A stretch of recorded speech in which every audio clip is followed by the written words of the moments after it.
Olá! Na aula 6, falaremos ou abordaremos esse tema, pressão atmosférica.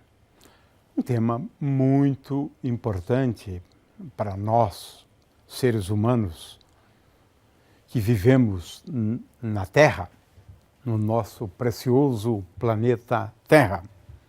Mas antes de começarmos a falar sobre pressão atmosférica, decidimos investir alguns minutos para falar sobre a atmosfera terrestre.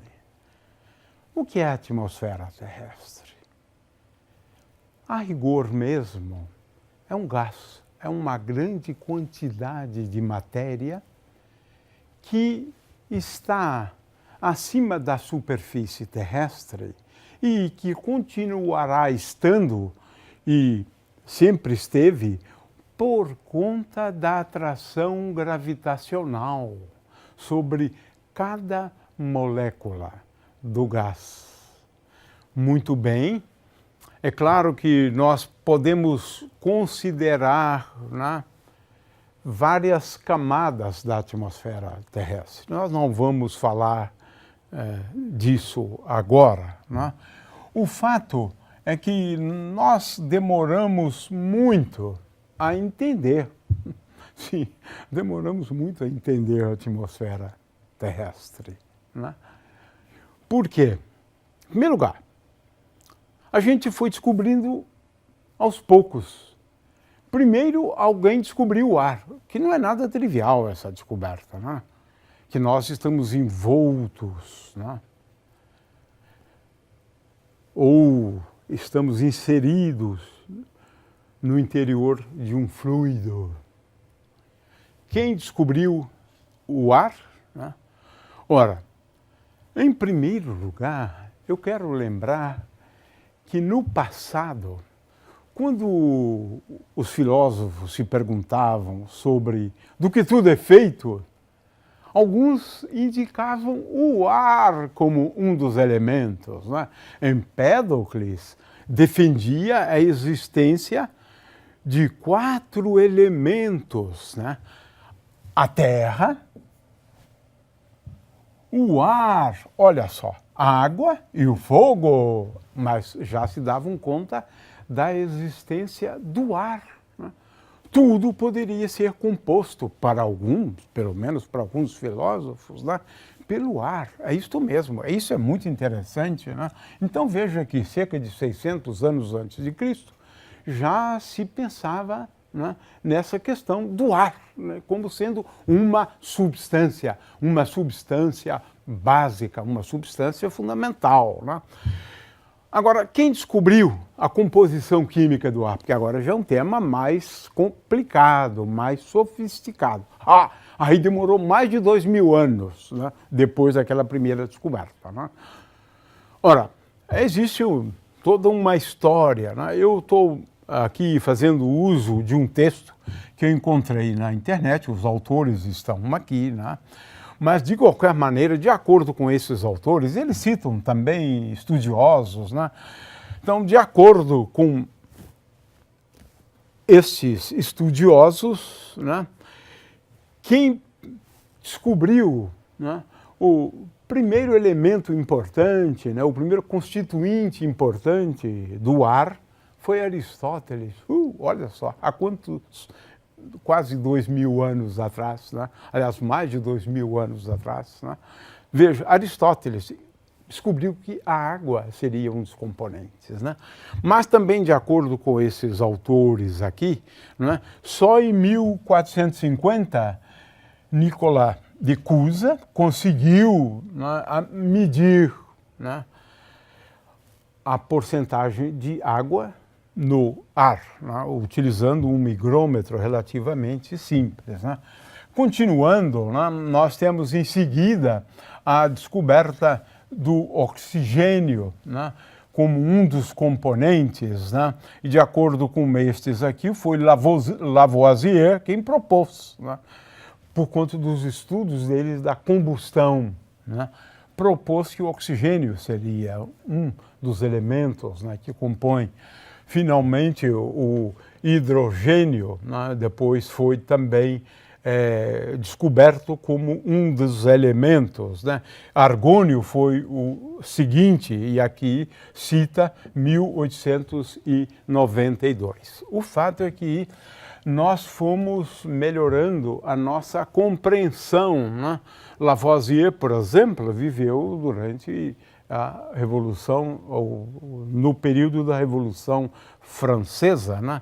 Então veja que é bastante recente a descoberta do hidrogênio, ocorreu em 1774, né? O fato é que hoje nós temos, claro, muita clareza sobre a composição química do ar seco. Aqui nós estamos eliminando a água. A água é cerca de 1%, em algumas regiões 0,4%, né, do ar, né. Agora, aqui, a maior parte, na verdade, é composta por nitrogênio, né, 78%, bastante. Oxigênio, quase 21%. O argônio é o próximo. E aí, CO2, dióxido de carbono, neônio, hélio, né, metano, né, hidrogênio molecular e assim por diante, né. É bastante rica a composição, né, da atmosfera terrestre, né. É claro que ela é mutante, né, e nós estamos, infelizmente, contribuindo para isso, né, para a mutação da atmosfera. Estamos constantemente poluindo, como dizemos, né. É claro que hoje nós temos grupos voltados, né, para investigar essas questões, né, de propriedades físicas e químicas da atmosfera. Temos um grupo no Instituto de Física da USP, né, que estuda problemas associados com a poluição do ar em áreas urbanas, né, bem como na Amazônia, né. De forma que hoje é um tema de investigação científica importantíssimo, porque a gente quer saber o que vai acontecer com o nosso planeta daqui a 10, 20, 30, 50 anos. Né? Parece-me que o futuro não é muito brilhante, não. Muito bem. Agora, vamos à questão da pressão atmosférica, né? É claro que tendo uma enorme quantidade de massa, né, acima de nós, a força gravitacional exerce uma pressão, né, gravitacional. De forma que a pressão atmosférica, na realidade, ela resulta, né, da pressão gravitacional, e assim que a gente vai acabar calculando, né, essa pressão. Mas também podemos considerar a pressão exercida pelo gás, né, pelo movimento das moléculas, que é um pouco diferente, né? Mas, de qualquer maneira, quem foi que descobriu a pressão? Ora, em 1643, João Evangelista Torricelli, um físico italiano, ele, na realidade, descobriu um barômetro relativamente simples, né, que permitia a ele medir a pressão atmosférica, né? Uns poucos anos, na realidade, depois, eu gosto dessa experiência, né, de um conde de nome Otto von Guericke, né? Veja, esse indivíduo, ele estava, na verdade, investigando o vácuo, mas também se pode pensar na pressão atmosférica, né, exercida, né, sobre dois hemisférios, né? Aqui eu tenho dois hemisférios, né? Ele retirava o ar e prendia os dois hemisférios, e agora, até hoje, o pessoal faz esse tipo de experiência, né? Me parece que ele teria utilizado, de acordo com várias figuras, né, 4 juntas de cavalos, né? Ou seja, 4 pares, né, de cavalos emparelhados, né? Claro que 4 deles exercendo uma força para cá e 4 deles exercendo uma força para cá. E não conseguiam separar os hemisférios por conta da pressão atmosférica. De forma que isso aqui pode ser visto também, né, como uma experiência, né, que procurava chamar atenção para a pressão atmosférica e a força que ela exerce e como é difícil separar. Né? Muito bem, eu gosto dessas experiências aqui. Agora, temos várias formas de comprovar. Né? Eu gosto, por exemplo, dessa experiência que é relativamente simples, de apenas 26 segundos. Então a gente pode virar, né? Deixa sair um pouquinho de água, tá? E a gente pode observar que a água não cai, né? E existe alguma coisa aqui, né, que está segurando a água, né? O acetato. Então, é que a pressão atmosférica está agindo assim em todo quanto é Isso, lugar. em todo, ok. Né? E você consegue equilibrar a força-peso com a pressão atmosférica, né? Exatamente. No entanto, a gente pode pensar em outras experiências, como nós veremos depois. Né? Agora, a atmosfera terrestre, a rigor, não é um problema de hidrostática. É uma pena, porque seria bem mais fácil. Né? Como nós sabemos, a pressão atmosférica em cada ponto, ela varia ao longo do dia. Né? Aqui eu tenho flutuações, né, da pressão em função da hora, 10 horas, 4 horas, né, 10 horas, 4 horas. O fato é que ela varia. Né? Aqui tenho basicamente uma variação. Né? E aqui estamos falando sempre em milibars. Eu quero chamar a atenção para o fato de que a unidade que se usa mais, né, pelos meteorologistas, né, é o milibar. Né? É o milibar. De forma que eu quero chamar a atenção, então, para isto. Né? É claro que a gente sabe, né, não é um problema da hidrostática, porque ela se move. Né? De forma que o fluido, ele exibe uma velocidade em cada ponto, é uma velocidade que depende de cada ponto e também depende do tempo, né? Isso é importante se chamar a atenção. Eu quero agora mostrar esse vídeo, onde basicamente a gente reproduz, né, a experiência de Torricelli. É uma forma da gente, né, medir a pressão atmosférica utilizando um barômetro ultra simples.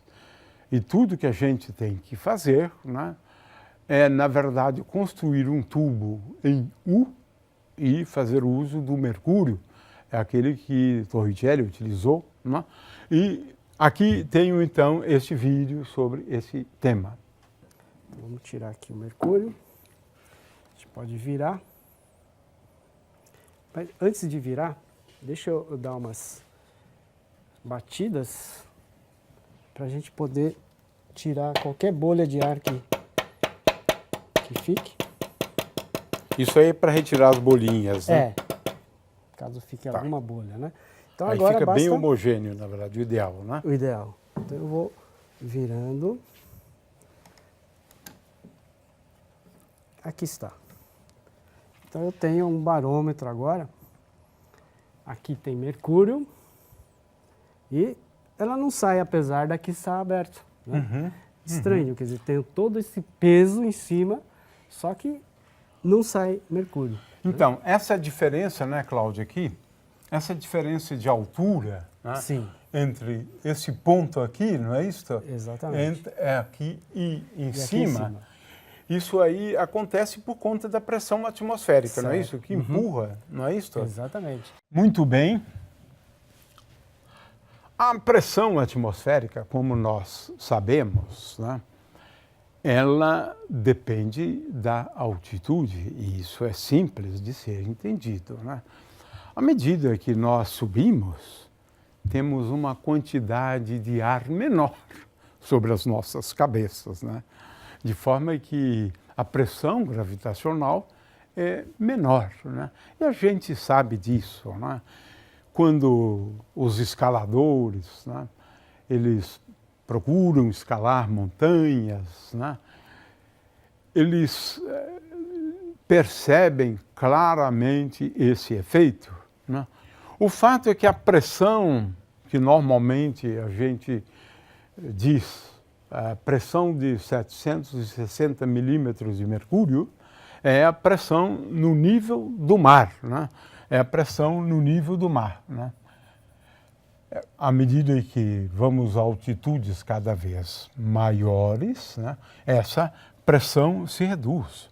Mas, como vemos aqui por essa figura, aqui é fácil entender, né, a uma determinada altitude, a quantidade de ar que temos, né, acima de nós é menor. Por isso é que a pressão é também menor, né? Muito bem. Uma definição importante, né, em relação à pressão de uma maneira geral, né, são as isobáricas de pressão, né? O que é uma isobárica? Uma isobárica é uma superfície na qual a pressão é constante ao longo daquela superfície. De forma que aqui eu tenho, por exemplo, uma superfície isobárica na atmosfera terrestre. Em geral, eles usam muito essa isobárica aqui, de 500 milibares, né? De forma que ela tem, nesse dia ou nesse horário, essa forma aqui, essa superfície aqui em branco. Eu tenho aqui uma região de baixa pressão e tenho uma região de alta pressão do lado esquerdo, como indicado aqui, né? O fato é que uma superfície isobárica é isso aqui. Uma superfície, né, aqui eu tenho um recorte dela, né? De forma que esse é um conceito muito importante, né? É claro que eu posso agora considerar que também é um dado importantíssimo. É uma maneira da gente visualizar as isobáricas, mas ao invés de um mapa tridimensional, eu uso um mapa bidimensional, né? Como é que eu faço? Veja, eu considero diferentes alturas. Então, Z igual a 5.520 metros, Z igual a 5.580, Z igual a 5.700 e assim por diante. Ora, aqui eu tenho uma superfície Z igual a 5.700 que cruza com uma superfície isobárica. Usualmente se considera essa superfície isobárica associada à pressão de 500 milibares, a pressão atmosférica. Ora, o encontro dessas duas superfícies agora corresponde a linhas. É isso mesmo, linhas. E agora a gente vai ver essas linhas quando a gente olha de cima, né? Ora, vamos olhar para essa figura aqui, né? Aqui eu tenho uma superfície, poderia ser, né, uma superfície isobárica, mas não é o caso aqui. Aqui, na verdade, representa praticamente um dado de topografia, né, onde você agora tem uma montanha e ela tem uma certa superfície, e agora se eu procurar o lugar geométrico dos pontos da interseção dessa superfície com Z igual a 5, com Z igual a 10, com Z igual a 15, com Z igual a 20 e assim por diante, nós vamos encontrar curvas. Olhado de cima, temos essas curvas aqui, né? Então, são umas curvas, ditas curvas de nível. A gente pode fazer a mesma coisa em relação à pressão atmosférica. Veja, aqui tenho as curvas de nível. As curvas associadas a determinadas altitudes, considerando as isobáricas de 500 milibares, né? Então, muitas vezes a gente vê essas curvas de nível, esses mapas, né, que na verdade correspondem às curvas de níveis para veja, 500 milibars, com a pressão constante. Estas isobáricas, né? Então, o lugar geométrico, né, do encontro da superfície com um plano é uma linha. Temos aqui uma representação, então, para curvas de nível. Temos muitos mapas, né, envolvendo isso. De qualquer maneira, o que eu quero chamar a atenção aqui para essa figura, né, eu quero chamar a atenção para essa figura, né, é que usando aquele barômetro bem simples, né, de Torricelli, o que importa aqui, a leitura, é, na verdade, a altura aqui em milímetros, né? Em milímetros, usualmente. Você pode também colocar centímetro, claro, mas a melhor leitura seria em milímetros. E usualmente alguma coisa como 740, 750, 760 milímetros de mercúrio. Milímetros de mercúrio. É a altura atingida pelo mercúrio no barômetro, né? De forma que é sempre bom estar atento a isso, ou atentos a isso, porque, na verdade, aqui acaba se introduzindo, né, novas unidades de pressão, né, como uma atmosfera, né? Uma atmosfera, na realidade, aqui é uma atmosfera, né, é igual a 100 quilopascal. É muito grande, né, essa pressão em termos de Pascal, 10 a 5 Pascal. Ou seja, Pascal é uma unidade muito pequena. É um quilogramazinho colocado numa superfície, ou melhor, 100 gramas, né? 100 gramas, né? 100 gramas, porque 100 gramas é 110 gramas, aproximadamente 1 newton, né? 1 newton sobre uma superfície, uma área de 1 metro quadrado. Isso é quase nada. A pressão atmosférica é enorme, 100 mil vezes, né? 100 mil vezes, né? Então temos várias unidades aqui. Veja, uma atmosfera, 760 milímetros de mercúrio, é a mesma coisa, 760 torricellis, ou, né, veja, a pressão atmosférica acabou introduzindo outras unidades de pressão, né? A gente usa mais como pressão atmosférica, mas serve também como unidades de pressão, né? Essa é uma coisa que a gente aprendeu com a pressão atmosférica, né? O que eu quero chamar a atenção, né, é para o fato de que a densidade do ar é muito próxima de 1,2. É claro que depende muito da temperatura, né? Vamos manter isso sempre em mente, né? Em cada quilograma, ou melhor, em cada metro cúbico nós encontramos, né, 1 quilograma de ar, né? É claro que o mesmo volume da água me daria um valor 1000 vezes maior, 1 tonelada, né? Então isso é relativamente pequeno. De qualquer maneira, veja bem, né, a pressão atmosférica corresponde, né, a 10 toneladas, né, por metro quadrado, 10 mil vezes, né, o quilograma vezes o metro quadrado, né? É claro que aqui eu estou levando em conta que a força é igual a m vezes g. G eu tomei como sendo aproximadamente igual a 10, né? Nossa, vocês já pensaram nisso? Que coisa incrível! Num metro quadrado aqui, nós temos acima dele 10 toneladas. É curioso, porque nós, os seres humanos, nos adaptamos a isso e com muita facilidade.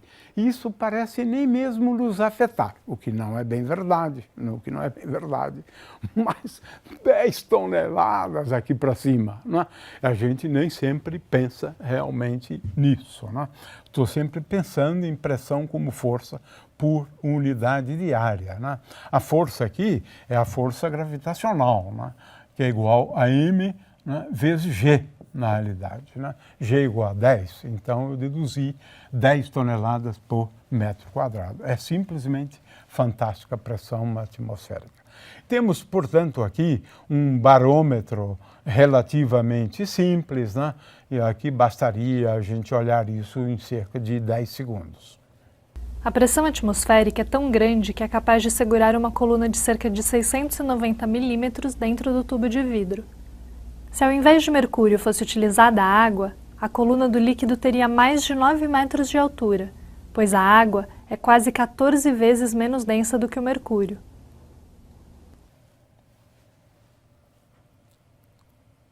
Muito bem, só mais um exercício bastante simples, né? É um modelo da atmosfera conhecido como modelo da atmosfera isotérmica. Mediante esse modelo, nós lançamos mão desta equação aqui, a equação fundamental, deduzida antes, né? Nós vamos, na verdade, olhar para esta equação ou para esta equação aqui, para qualquer uma das duas, né? E agora nós vamos fazer uma hipótese. A hipótese é que nós temos diante de nós um gás tido como um gás ideal. Portanto, olha só, eu escrevo aqui uma expressão para pressão como função da temperatura e também como função da densidade, né? Essa aqui, como nós sabemos, né, é a lei lá dos gases ideais, né? Muito bem. Ora, estabelecida esta relação aqui, agora eu escrevo a equação sob essa forma, né? E é claro que, levando em conta, né, esta expressão aqui, a equação é esta. Eu acabo caindo nessa equação aqui. E é fácil integrá-la, né? ddz de logaritmo neperiano de P igual a uma constante, eu então sou levado a esta expressão aqui. Veja só, admitindo uma atmosfera isotérmica, né, nós temos, veja que eu utilizei a mesma temperatura, né, e utilizei a lei dos gases ideais. Eu acho que isso não é um grande problema. O problema maior é admitir a mesma temperatura. Muito bem, eu agora concluo que a pressão, né, decresce exponencialmente. Z, aqui, eu estou considerando, né, claro, a partir de um determinado ponto, mas eu posso tomar perfeitamente esse ponto como sendo a superfície terrestre. Então, P, a pressão, nesse modelo, decresce exponencialmente. É claro que, tendo em vista a relação entre as duas grandezas, a densidade também decresce exponencialmente. Não é bem assim, mas de qualquer maneira é um modelo, pelo menos lança alguma luz, né, em relação a por quê, né, e como a pressão decresce com a altura, né? Então é um modelinho bastante interessante na realidade, né? É claro que as hipóteses que nós fizemos uso delas, né, não são muito bem verdadeiras, porque a gente sabe que existe uma enorme variação de temperatura na atmosfera terrestre.